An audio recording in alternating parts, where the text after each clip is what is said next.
تو بات ہو رہی تھی اہل سنت کی، تو اہل سنت و جماعت نبی سے منسوب ہر چیز سے محبت کرتی ہے۔ نبی سے جو نسبت جس کی ہو گئی،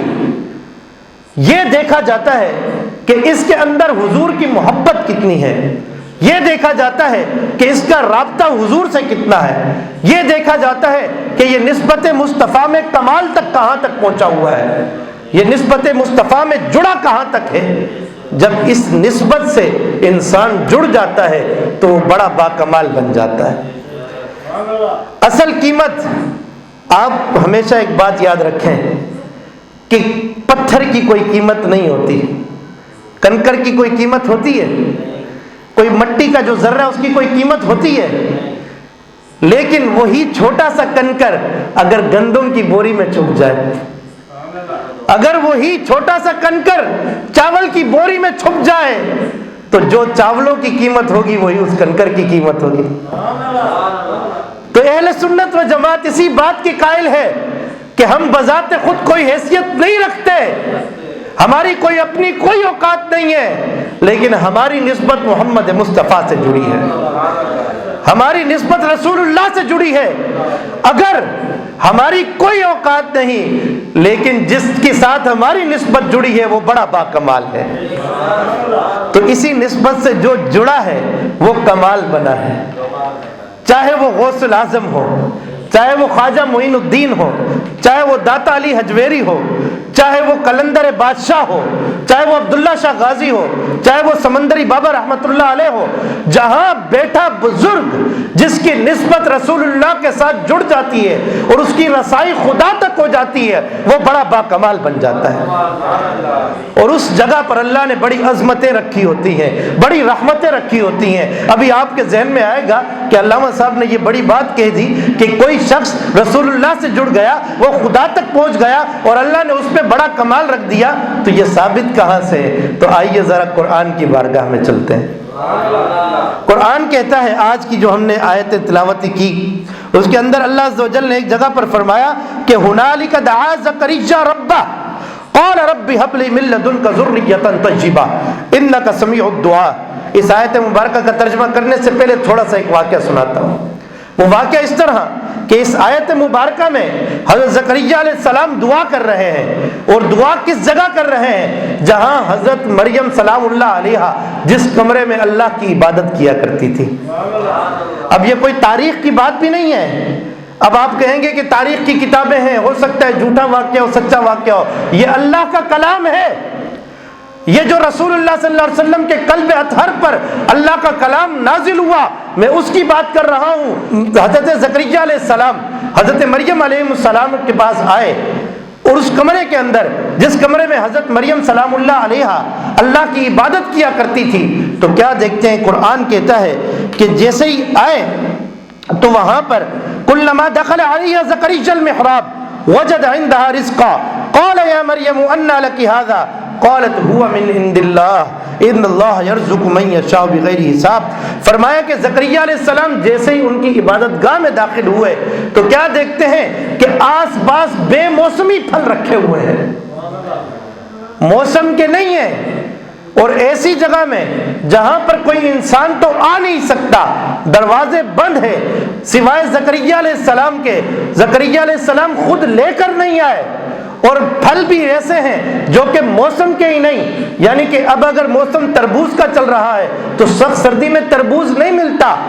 اگر گرمیوں میں آم آتا ہے تو سخت سردیوں میں آم نہیں ملتا۔ آپ اگر سخت سردیوں میں آم دیکھیں گے تو آپ حیران ہو جائیں گے کہ یہ کہاں سے آیا، اور پھر وہ بھی مسجد اقصیٰ، اور وہ بھی وہ کمرہ جس میں حضرت مریم سلام اللہ علیہا اور حضرت زکریا علیہ السلام کے بغیر کوئی نہیں آتا تھا۔ تو حضرت زکریا علیہ السلام فوراً سوال کر دیا کہ یہ آئے کہاں سے؟ تو حضرت مریم سلام اللہ علیہا بھی مسکرا دی اور فرمایا کہ ان اللہ یرزق من یشاء بغیر حساب، کہ اللہ جسے چاہتا ہے بغیر حساب کتاب کے رزق عطا فرماتا ہے۔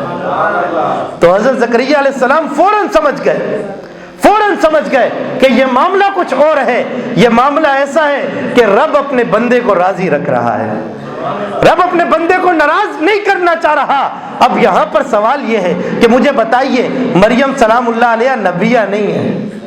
کیونکہ عورت نبی نہیں ہو سکتی، نبیہ نہیں ہے، ولیجہ ہے، اور حضرت زکریا علیہ السلام وقت کے نبی ہیں۔ لیکن قرآن کیا کہتا ہے کہ ہنالک دعا زکریا ربا، کہ زکریا علیہ السلام نے اسی جگہ کھڑے ہو کر اللہ سے دعا کی۔ دعا بھی کیا کی کہ قال ربی حب لی من لدنک ذریۃ طیبہ انک سمیع الدعاء، کہ اے میرے رب مجھے اپنی جناب سے پاکیزہ اولاد عطا فرما، بے شک تو دعاؤں کو سننے والا ہے۔ دعا کہاں کر رہے ہیں؟ وقت کا نبی ہے، جہاں دعا چاہے اللہ قبول کر سکتا ہے۔ اب عمر بھی ایسی ہے، قرآن کہتا ہے بلغنی الکبر وامرأتی عاقر، کہ حضرت زکریا علیہ السلام خود کہہ رہے ہیں کہ میں بوڑھا ہو چکا ہوں، میری زوجہ بانجھ پن کا شکار ہو چکی ہے، بڑھاپا آ چکا ہے، مجھے اولاد نہیں مل سکتی۔ لیکن وہ جس جگہ کھڑے ہیں، جس مقام پہ کھڑے ہیں، کیونکہ اللہ کی رحمت وہاں نازل ہو رہی ہے، اللہ کی رحمتوں سے وہ جگہ گر چکی ہے، وہ پاک صاف جگہ اس بات کی گواہی دے رہی ہے کہ اب یہ اتنی متبرک بن چکی ہے کہ جہاں اس جگہ پر کھڑے ہو کر اگر کوئی دعا مانگے گا تو اللہ اس کی دعا فوراً قبول کر لے گا۔ فنادته الملائکۃ وهو قائم یصلی فی المحراب، کہ فرشتہ فوراً نازل ہو گیا کہ ان اللہ یبشرک بیحییٰ مصدقا بکلمۃ من اللہ وسیدا وحصورا ونبیا من الصالحین۔ اے زکریا، آپ نے نیک بیٹے کی دعا مانگی تھی تو اللہ نے قبول کر لی۔ فرشتہ نازل ہو گیا اور نازل ہو کر کہتا ہے آپ کو مبارک ہو، مبارک ہو کہ آپ نے، اللہ نے آپ پر مہر تصدق لگا دی ہے اور آپ کو کلمت اللہ سے نواز دیا ہے اور آپ کو سردار بیٹا عطا کیا ہے، اور ایسا بیٹا عطا کیا ہے جو کہ تصدیق کرنے والا ہوگا حضرت موسیٰ علیہ السلام کی بھی، اور جو کہ عورتوں سے بچنے والا بھی ہوگا اور پاکیزہ نبی ہوگا۔ صرف نبی، صرف بیٹا نہیں دیا، بلکہ چونکہ دعا کی تھی کہ مجھے پاکیزہ بیٹا عطا فرما، تو اس برکت جگہ کی وجہ سے اللہ نے ان کی دعاؤں میں ایسا اثر رکھ دیا کہ بیٹا وقت کا نبی کے پیدا کر دیا۔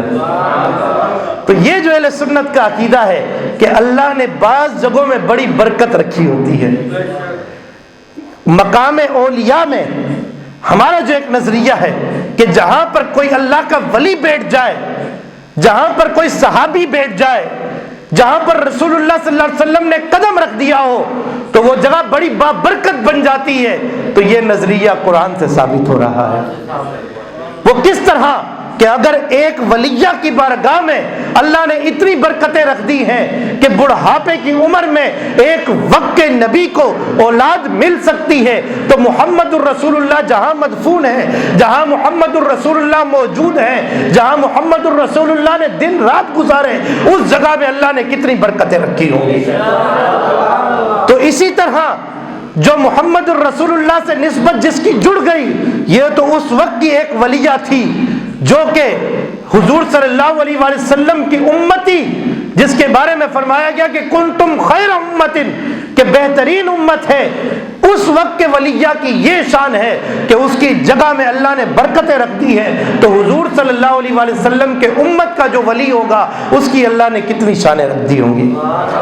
اسی لیے تو ہم کہتے ہیں کہ جب بھی کسی بزرگ کے پاس جاؤ، جب بھی کسی اللہ والے کے پاس جاؤ، تو وہاں پر اللہ سے اس کی رحمتوں اور برکتوں کے وسیلے سے ضرور دعا مانگو،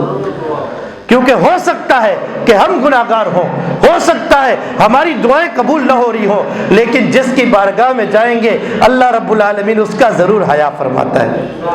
اور جو برکتیں، رحمتیں اس پر نازل ہو رہی ہوتی ہیں، ان رحمتوں اور برکتوں کے طفیل انسان جتنا بھی گناہگار کیوں نہ ہو لیکن پھر دعائیں رد نہیں ہوتی۔ تو یہ اہل سنت کا نظریہ ہے۔ الحمدللہ آج تک اہل سنت اسی نظریے پر قائم ہے